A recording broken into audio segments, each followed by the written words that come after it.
Hey everyone, welcome back to the Elevator Life. How you doing? Once again, we're here and we're going to be talking about China and business in China, right? Yeah, and something that's right up our alley, being young, doing business in China. Yeah, we've received a few questions after our last few posts. How were we able to secure investment? How were we able to get some of these opportunities even when we're so young? Yeah, you know. I mean, one, I'm pretty baby-faced. Tim doesn't look too old himself, and we are in business world terms. We are very, very young in the game, but as we preach, it's all about getting out there, getting experience, and trying to prove yourself if anybody gives that opportunity. Exactly. So that is what we're going to be talking about today: how to build confidence in yourself and even go after investment when you are young in the business world. Yeah. So let's start with us. Obviously, we're young entrepreneurs abroad. And what we like to say, or what we like to tell people is, we're young and we're hungry kind of thing. We really, really want to get out there and do what we can do because we know these years are the most important one in building a foundation for ourselves. Yeah, but it's not just hunger, Hunger's not going to get you everything, but it is where you start. So recently, like we said, we just decided to step away from a big brand. But we were able to gain investment for that brand, and it wasn't just that. We've had to gain investments from anywhere from 5,000, up to 6 figures, and just with our wine, wine, we had to bootstrap our wine, wine importing company. So we had to bootstrap that and raise investment for that. So what are the keys to being able to, at our age, in a new market like this, finding investment? Yeah. Well, first of all, I think the most important thing, in my opinion, is the belief in yourself and how that relates and how you reflect that, and it resonates with the investor you're talking to. They have to see it, they have to believe it, kind of idea. Yeah, I'll add a little bit to that, and it's not you're confident right out of the gate, okay, invest in me. We wouldn't have been able to gain investment a few years ago, right when we were starting. Yeah, no way. But, a lot of these guys have seen us on the ground here for over 2 years now. And things are starting to work, and they've seen how dedicated we are. Things weren't working for a long time, but we were still here on the ground, and people could see that, and once it starts to go up and they see the vision of where, say, our wine business is going, and then it all of a sudden becomes an investable project. They're not necessarily investing directly in us and our age, but they're investing in how determined we were and how willing we were to work our asses off to make it happen. Yeah. No, it's exactly like we said. We've been here for a reasonable amount of time, ever since we left college, and yeah, we've been very aggressive. We've been very ambitious, kind of that can-do attitude, where we've had it we've always had it, but people, well, what have they done? Where are they going? Kind of a mentality, and granted, we didn't have a lot to prove for it, but we worked hard. We did stuff ourselves. Granted, not always successful, but we learn from our mistakes. And that's the best way to learn, and we've progressively gotten more experience, and now a lot more investors look at us as, if you look at our age and our attitude and the people who will be investing in us, they look to us as a huge, huge asset, for the next 20 to 30 years for them. And yeah, so let's try and narrow it down a little bit, so some more concrete things. I think we'll highlight a few aspects that we think are crucial and what's allowed us to gain investment. The first thing is making yourself unique. You want to sell your advantages.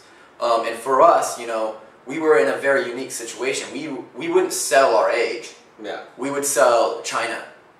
Okay? We wouldn't sell, we've been here for a few years. We've made some sales. We're selling our wine. We would sell, look at the wine market, look at where it's going.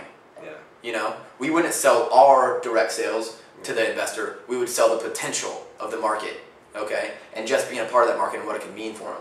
Yeah, that's a great point. It's really exciting for an investor to look at an initial investment. I mean, like we're currently doing with some of another project we're working on. We'll tell you more about that later. This project, he looks at an initial investment, but he looks at the potential for growth in the Chinese market. Year on year, the past 5 years, there's been 100% growth in this potential market we're looking to get into, and that's a really exciting opportunity when you look at how untapped it is right now.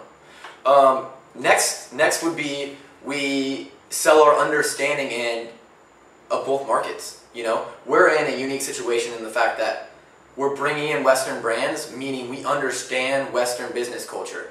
And then we've been living here for years, so we also understand the market and the consumers here. You know, an investor has a few opportunities. If they want to come to China, they can either invest in someone like us or a larger Chinese company. But that larger Chinese company doesn't have the understanding of their products like we do.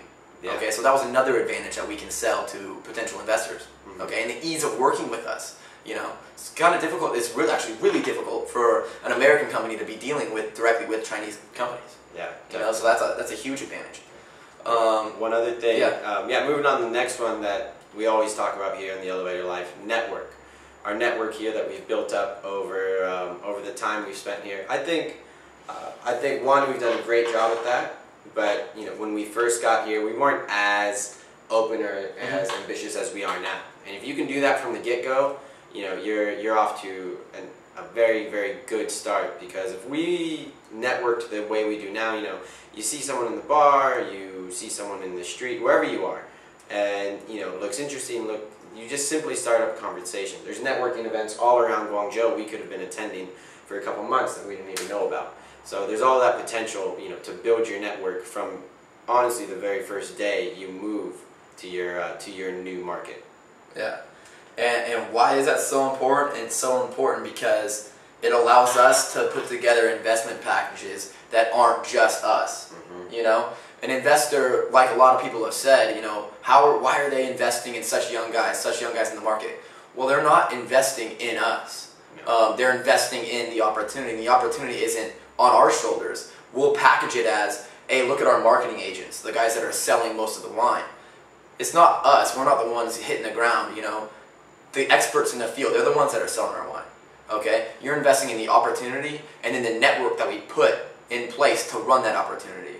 For example, with one of the things we're trying to do now, we don't have any experience in the actual field of opening the shop here. Yeah. However, the guy that will be running the shop has been doing this for over 30 plus years. So they're not going to be investing in us, you know, specifically. They're going to be investing in the idea and the network of people that we put together to build the opportunity and build the business, you know? Yeah, it's making sure that we leverage like the potential and the skills of the people who understand the market, paired with, you know, how fast we can learn it and where we are in the equation in regards to the investment, our network, what we know about the market, and then potentially the market we don't know about. We can find an expert there who's the missing key or the missing link that really sells this as a project. Exactly. It's all about leveraging, guys. And I think that pretty much sums it up from what we were trying to get across, guys. Yeah. You know, you just want to package the investment opportunity for something that they can buy into. Being young does have a negative connotation back in the West. However, if you can put together a package and create an opportunity for that investor that they can't really walk away from, you do that by partnering with very experienced veterans in whatever your business you're going into. You highlight the opportunities like we used as the Chinese market and how it's growing, not just us, the market's growing by itself, you know? Yeah. And then, that's really what we've been able to do over here. And I hope, you know, we got a few projects up in limbo right now, but I hope as they progress we can get a little bit more specific for you guys on what we're working on. Yeah, we'll definitely go more into details about it as it progresses. And like Tim just said, there's just a ton of potential for you, regardless of your age or your market, as long as you market the opportunity that you have in front of you and why it's such a great opportunity, be it the leveraging of other experts, be it the potential in the market, etc. If you can do that correctly, then the odds are investors will most certainly be interested. Yep. So point being, guys, age can be overcome. Alright? Alright, yeah, that's about it. Yeah, thanks again for tuning in, and we hope to see you next week. Have a good day, guys.